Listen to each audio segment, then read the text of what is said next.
You're it, man. Welcome back to Beantown Fantasy Football Week 13. I'm BG, and now we're going to get it on at the running backs. Jacob, who are you taking this week? Well, I'm going to start off by getting a piece of the rock, and so should you. Rock Cartwright of the Washington Redskins going against the New Orleans Saints. You know Washington is not going to throw against New Orleans. I go to Baltimore to get my rock. Well, I mean, we're trying to talk football here. Rock Cartwright, going against the Saints, as we said, they've given up 15 touchdowns to opposing Bulldozers this year. 15. The Rock should bounce back from his lackluster performance last week. I think 100 yards and a score is a decent number to expect out of him. Roll with the Rock Cartwright in Week 13. That's my first must start of this weekend. Yeah, I like Rock Cartwright. I seen him.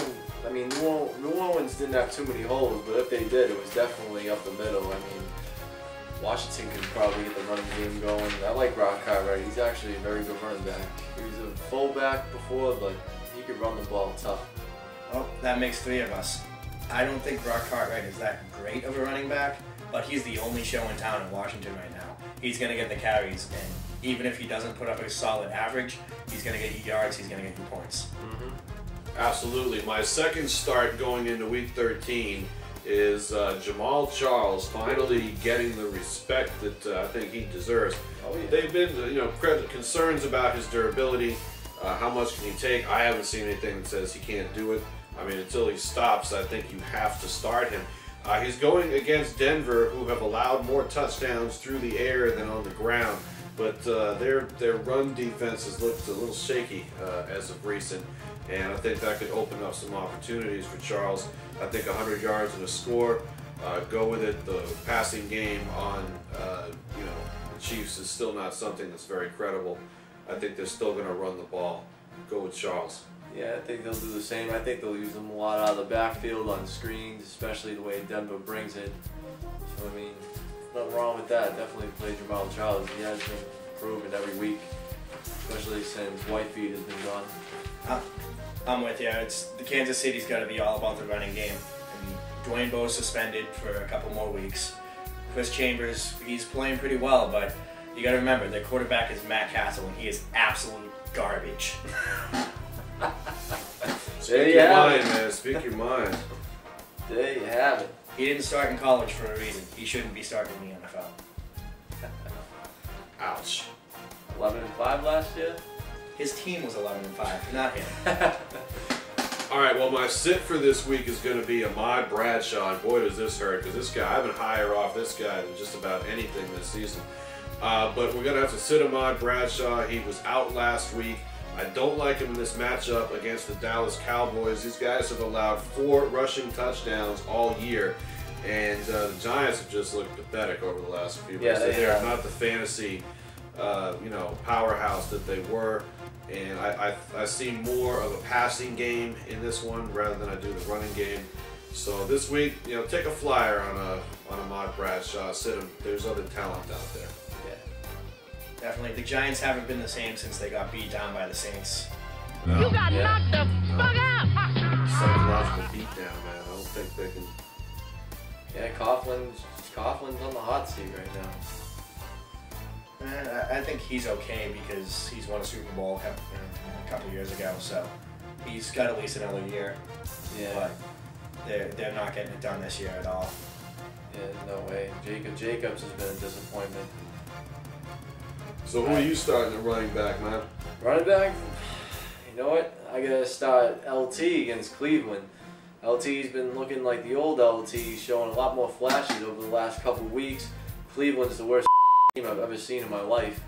And, I mean, why wouldn't you start LT? San Diego's been hot. They're going to run away with that division because Denver's going to fall off. Start LT. And also with running back, I mean, I hate this guy too, but I'm starting Lawrence Maroney against the Miami Dolphins. He scored in 6 straight games. The Patriots, they're going to want to run the ball and control the tempo of this game. They don't want to get in no shootout with Miami with the Wildcat or anything. I think they'll run with Maroney, expect a score, and there you have it, running backs. I like it, man. Maroney has scored more than I have in the last few weeks, and you know that's an accomplishment. Who are you benching? I gotta tell you, like we were just saying, I gotta bench Brandon Jacobs against the Dallas Cowboys and the Big D. Like we were saying, like Brandon Jacobs sucks. He looks like a linebacker out there.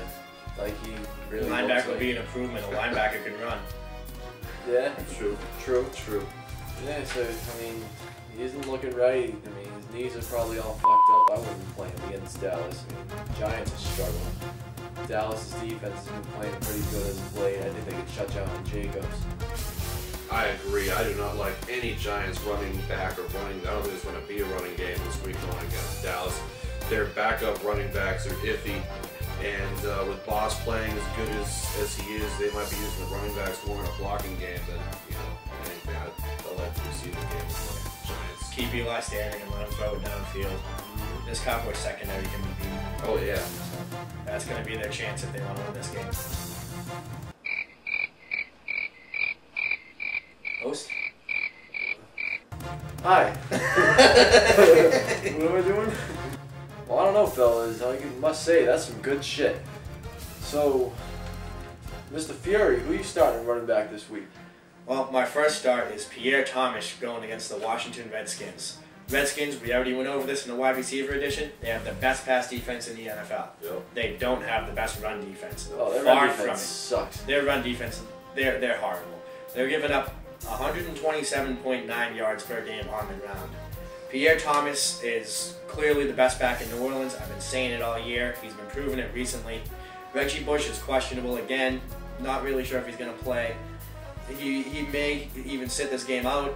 And if he does, more carries for Pierre. He's going to get it in the red zone. He's going to catch the ball. He's going to run the ball. He's going to do it all. You want Pierre Thomas in your lineup this week, every week. If you got him in a keeper league, hold on to him. He's going to be the man in New Orleans for years to come. Another one I want to start is Matt Forte against the St. Louis Rams. Matt Forte, the undisputed biggest bust in fantasy football this season. He's averaging 3.3 yards per carry. That's horrible. You get a handoff and you fall forward when you get 3.3 yards. But he does catch the ball well, no matter how much you hate him, and I know BG hates him with a passion. Oh, I do. I told everybody. You gotta admit, he's a well above average receiving running back. Yeah, he probably receives it up his ass, too. He's going against St. Louis. You pick the week he goes against one of the worst defenses in the NFL. I agree. He has played well when he's had a favorable matchup like this. And I expect him to be close to 100 yards because he'll probably get 40 carries. Mm-hmm. And he's going to have a couple of receptions. He'll do anything to make sure a couple doesn't throw 10 picks. He'll probably catch a couple of passes. Look for him to show you why you drafted him in the top 5 picks this year, and then next week he'll show you why you. Yeah, you got to get something out of Matt Forte. I feel bad for all you idiots that drafted him because he was a third projected running back. If you're gonna get something out of him, this is the week to do it. I don't know Forte in any of my leagues, but I agree. If you're gonna start, I was unfortunate enough to have a team with him and Brandon Jacobs, but shit happens. What are you gonna do? I finished my Forte back. What we gonna do? Then another all hate, or we should all hate, is Steve Slayton from the Houston Texans. He's playing against, who gives a shit who he's playing against? He's Steve Slayton. He's averaging just over 35 yards a game. This is supposed to be a feature back. 35 looked good last week. He looks good. He's playing from between the 20s. He get into the red zone and he's not scoring. He's not really putting the ball on the ground as much as he was. But the bottom line is he's averaging less than 40 yards a game rushing. This isn't a guy who you should even own, never mind having your lineup, but he's still in everyone's lineup because he was drafted in the 2nd round. If it's not a keeper league, get rid of him. Don't even worry about thinking, should I start him this week, should I bench him? Just drop him. He's nothing. I don't know if I just drop I wouldn't just drop Steve Slayton. I'm a keeper league. I mean, if you're in a keeper league, hold on to him, especially if you have a good amount of keepers, because he might come back next year. He might not put the ball on the ground, and he might get his red zone carries back. So, what do you say we talk about quarterbacks? What do you say you close the show? Well, fuck this shit. We'll see you guys later on. Enough of the running backs. Week 13, I'm BG, Jacob, Spark Love. Peace.